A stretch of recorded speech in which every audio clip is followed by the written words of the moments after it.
آج کل اکثر لوگ رشتوں کے بہت پریشان ہوتے ہیں. رشتوں کے لیے میں مختصر سا عمل اس کا ایک بتاتا ہوں, اور ہفتے میں ایک دفعہ کرنا ہے, بس ہفتے میں ایک دفعہ کرنا ہے, رشتوں کا مسئلہ حل ہو جائے گا. آپ کی بیٹی کا رشتہ نہیں آ رہا ہے, بیٹوں کا نہیں آ رہا ہے, اپنا رشتہ نہیں آ رہا ہے, رشتوں کا مسئلہ ہے, تو بس آپ نے ہفتے میں ایک دفعہ یہ عمل کرنا ہے. پیر والے دن یہ عمل, پیر والے دن آپ نے 4 رکعت نفل پڑھنے ہیں.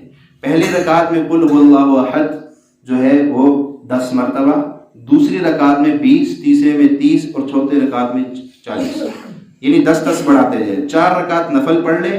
ہر رکعت میں آپ نے پہلی رکعت میں 10, دوسرے میں 20, تیسرے میں 30 اور آخر میں 40.